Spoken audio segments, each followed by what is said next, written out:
तो आशीष तिवारी जी से एक सवाल है, एक मिनट संजय जी।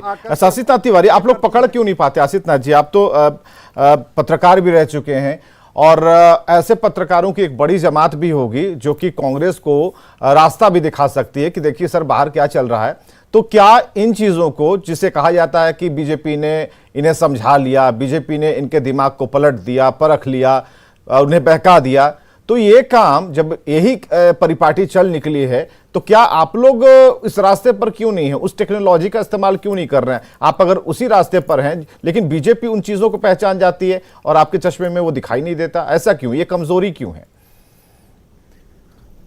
देखिए, जहां तक मैं समझ पा रहा हूं कि संपर्क, संवाद और संगठन, आप जब तक इन 3 बिंदु पर नहीं आएंगे, कोई भी पार्टी हो, मेरी पार्टी हो, दूसरी पार्टी हो, आप जनता के मन को नहीं समझ पाएंगे, पहली बात। दूसरी बात, 5 साल जनता के बीच रहना होगा, जनता के मन को समझने के लिए और जनता के मन को अपने अनुकूल ढालने के लिए 5 साल जनता के बीच रहना होगा। यह संभव नहीं है कि चुनाव के 6 महीने पहले, 1 साल पहले आप एक्टिव होइए, नारे गढ़िए, मंचों पर जाइए और आप समझिए कि आप चुनाव जीत लेंगे। यह मिराकल है, यह चमत्कार है। लेकिन स्वाभाविक तौर पर अगर चुनाव जीतना है तो 5 साल जनता के बीच रहना होगा, तब आप मन मिजाज समझिएगा, अपने अनुरूप मन ढाल पाइएगा। तो आपके जो बड़े नेता हैं, राहुल गांधी जी हैं, प्रियंका हैं, इन लोग को क्या ये बात समझ में नहीं आती? अगर प्रदेश में बैठा हुआ अगर कोई एक प्रवक्ता है, वो चीजों को रीड कर रहा है, तो बड़े लोग क्या कर रहे हैं? अगर ऐसे ही गायब रहेंगे तो एक दिन तो भारत से ही गायब हो जाएंगे। नहीं, मुझे लगता है कि वो लोग भी इसको रीड कर रहे होंगे, या अगर नहीं रीड कर पाएंगे तो फिर आगे स्थिति और खराब होगी। तो वो लोग रीड कर रहे होंगे, ऐसा नहीं कि नहीं कर रहे। कितना वेव है। आशीष जी, कितना बड़ा प्रेशर है? कल बहुत ज्यादा मीम्स कांग्रेस को लेकर बन रहे थे। कितना बड़ा प्रेशर होता है ऐसी स्थिति में जब आप लोग डिबेट में आते हैं, चर्चा के लिए आते हैं? तो ये तो आप लोगों के लिए परेशानी होती है, उन प्रवक्ताओं के लिए बड़ी परेशानी होती है कि हम जवाब क्या दें। कोई जवाब बताने को तैयार नहीं होता कि आप इस लाइन लेंथ पर बात करें, सिर्फ इस स्वीकारने के कि भाई हम कमजोर हो चुके हैं। देखिए विवेक जी, स्पष्ट नजरिया अगर नहीं होगा और धैर्य नहीं होगा तो ना तो आप सफल एंकर हो पाएंगे, ना हम सफल प्रवक्ता हो पाएंगे। इसलिए हार के समय आपकी धैर्य की परीक्षा होती है। हार के समय आत्ममंथन नहीं कीजिएगा, सत्य स्वीकार नहीं कीजिएगा, तो वो हार और बड़ी होती जाएगी। हर साल, हर चुनाव आप हारते जाइएगा। इसलिए आत्ममंथन और सत्य परीक्षण बहुत जरूरी है। आत्म परीक्षण कीजिए, सत्य के साथ चलिए और मानिए कि हम कहां कहां कमजोर हैं, कहां कहां हमारी कमियां हैं। आशीष जी, ये कहना है कि राहुल गांधी को जब तक, ठीक है, राहुल गांधी को जब तक साइड नहीं करेंगे तब तक कांग्रेस फल फूल नहीं सकती, इस बात में कितना दम है?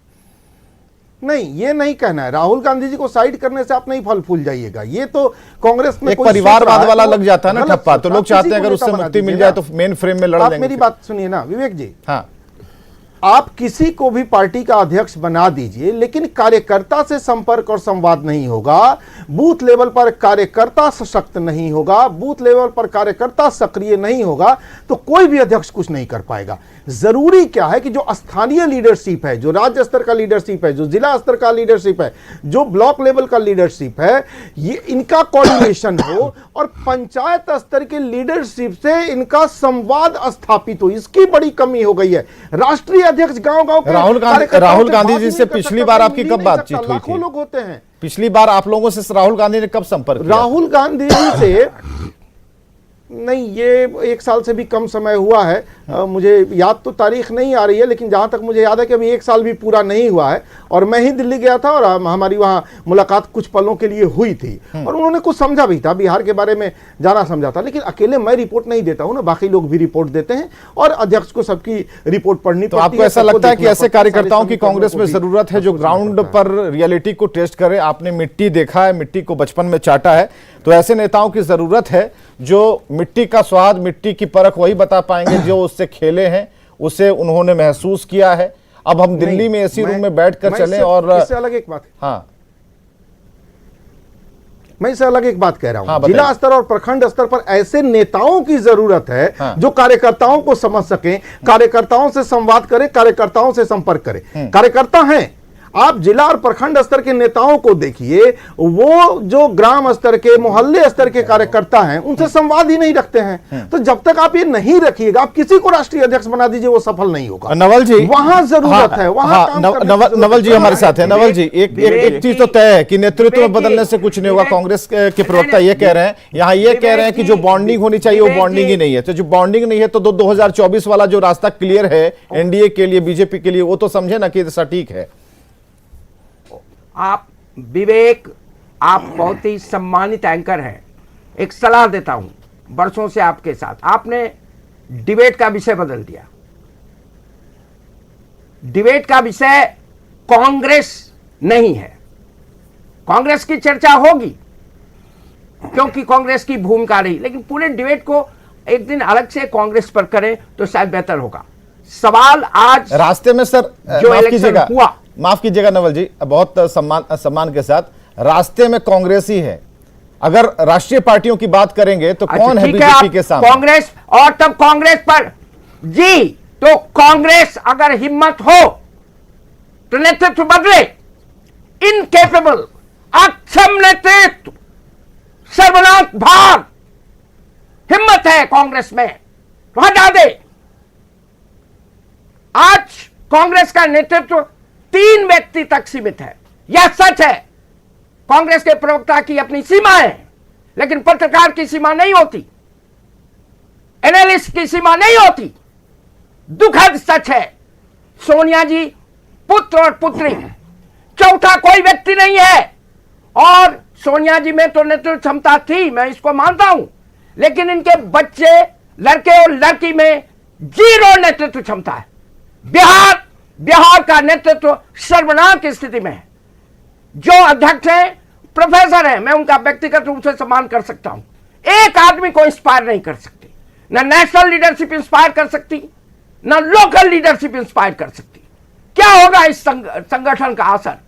स्वाभाविक है कि जो हमारे कार्यकर्ता हैं, इनमें कैपेबल लोग हैं, सक्षम लोग हैं, आशीष जैसे लोग, उनकी दिक्कत यह है कि नेतृत्व पर प्रश्न नहीं उठा सकते। जो भी सुधार की बात करता है, संजय झा नाम का एक व्यक्ति जो इनके पार्टी में था, सस्पेंडेड है सिर्फ इसलिए कि टाइम्स ऑफ इंडिया में उसने एक आर्टिकल लिखी। आज भी देखते हैं डिबेट में वो कांग्रेस की बात करते हैं। किस कांग्रेस की आप बात करते हैं? नवल जी, डराइए मत, आशीष तिवारी जी पार्टी बदल लेंगे। गंभीरता से भी नहीं, मैं बाद में नहीं, वो अलग बात है, उनका व्यक्तिगत मामला है, लेकिन जो मुद्दे उठे हैं उस पर गंभीर चर्चा कीजिए। कांग्रेस का क्या स्टैंड है? 3 बात स्पष्ट रूप से आई है। राष्ट्रवाद, रिलीजियस ट्रेडिशंस, धार्मिक परंपरा और कल्चरल हेरिटेज, ये तीनों सवाल जनता के हृदय तक जा रही है। इस पर कांग्रेस को पुनर्विचार करना होगा कि उसका दृष्टिकोण क्या है। यह बीजेपी को अन्य बातों की अलावे कनेक्ट करता है यहां की आम जनता से। स्वाभाविक है इन सवालों पर बात होनी चाहिए।